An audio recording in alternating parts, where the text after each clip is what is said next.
ये कहानी पिछले रमज़ान के दिनों की है। मेरा दोस्त आसिफ और उसकी बेगम रज़िया दोनों दिल्ली में रहते थे। बड़े शहर की तेज़ी और नौकरी से वक्त ना मिल पाने की वजह से दोनों ईद की तैयारी नहीं कर पाए थे। तो संडे का दिन था और आसिफ ने अपनी बेगम से कहा कि जल्दी करो, हमें बहुत सारी तैयारी करनी है और हमारे पास सिर्फ आज ही का दिन है। ये कहते हुए आसिफ अपने कमरे से बाहर निकल गया और तभी उसकी नज़र बाहर बैठी हुई लॉन में उसकी अम्मी पे पड़ी। अम्मी जो कुछ ही दिन पहले उसके घर आई थी गांव से। इतने साल से वो अकेले रहती थी और पहली बार ईद मनाने के लिए अपने बेटे के साथ शहर आई थी। आसिफ कुछ सोचते हुए वापस अपने कमरे में गया और उसने अपनी बेगम यानी रज़िया से कहा कि रज़िया, तुमने अम्मी से पूछा कि उनको ईद पर क्या चाहिए? रज़िया ने कहा कि अब इस उम्र में उनको क्या चाहिए होगा, 2 जोड़ी कपड़े, और इसमें पूछने वाली क्या बात है, वो तो हम ला ही रहे हैं। आसिफ ने कहा कि अम्मी पहली बार हमारी घर आई हैं ईद पर, तुम्हें पूछ लेना चाहिए था।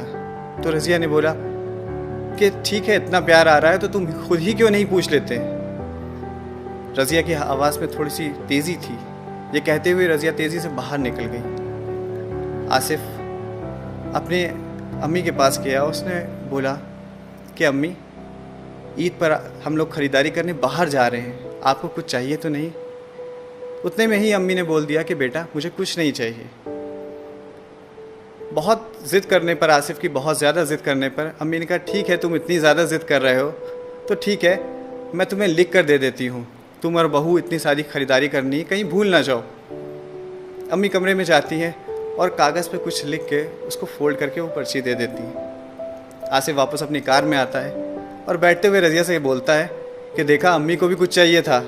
मैंने तुमसे कहा था ना कि इस उम्र में भी लोगों को बहुत कुछ चाहिए होता है, रोटी कपड़े के अलावा भी उनकी और ज़रूरत होती है। तो रज़िया कहती है ठीक है, पहले हम अपनी ख़रीदारी करेंगे, उसके बाद हम अपनी जो तुम्हारी लिस्ट है तुम देख लेना और फिर शॉपिंग कर लेना। गर्मी के दिन थे, काफ़ी तेज़ गर्मी थी। दोनों ने अपनी ख़रीदारी करी और दोनों थक के जब वापस आए और कार में बैठे, आसिफ ने एसी को ऑन किया और वो ठंडी हवा उसके चेहरे पे पड़ रही थी। उसने चैन की सांस ली और तभी उसकी नज़र सामने रखी हुई उस पर्ची पर पड़ी जो उसे माँ ने दी थी। वो पर्ची आसिफ ने उठाई और पढ़ने लगा। तभी रज़िया बोली कि इतनी बड़ी लिस्ट, पता नहीं क्या क्या उसमें लिख के रखा होगा माँ ने, पता नहीं क्या क्या उसमें माँ ने भेजा है, क्या क्या लिखा है। और बनो वाला दिन और पूरी करते रहो माँ की ज़रूरतें, ख्वाहिशें। बस ये बोलना था, पर ये क्या कि आसिफ के आंखों में आंसू थे और उसके हाथ काँप रहे थे। रज़िया घबरा गई। रज़िया पूछने लगी कि ऐसा क्या लिखा है उस पर्चे में। रज़िया ने पर्चा छीन लिया, मगर रज़िया हैरान थी कि इतने बड़े पर्चे में सिर्फ चंद ही अल्फाज लिखे थे। उस पर्चे में लिखा था कि बेटा, मुझे ईद तो क्या, किसी भी मौके पर कुछ नहीं चाहिए। फिर भी तुम ज़िद कर रहे हो तो तुम्हारे शहर के किसी कोने में मिल जाएं फुर्सत के कुछ पल, तो मेरे लिए लेते आना। ढलती शाम हो गई हूँ मैं, अंधेरों से डर लगने लगा है, बहुत ज़्यादा डर। पल पल बढ़ती हुई मेरी तरफ मौत को देखकर जानती हूँ हक है, टाला नहीं जा सकता, पर बहुत घबराहट होती है अकेलेपन से। तो जब तक तेरे घर पर हूँ, कुछ पल बैठा कर मेरे पास, थोड़ी देर ही सही बांट लिया कर मेरे बुढ़ापे के अकेलेपन को। बिना चिराग जलाए ही रोशन हो जाएगी मेरी ज़िंदगी की हर शाम। बहुत दिन हो गए बेटा तुझे छुआ नहीं, तो फिर से आओ एक बार मेरी गोद में, सर रख, मैं सहलाऊं तेरे सर को और मुस्कुरा कर लगाऊं मौत को गले। क्या पता अगली ईद रहूं ना रहूं। तो दोस्तों, ऐसी होती है माँ।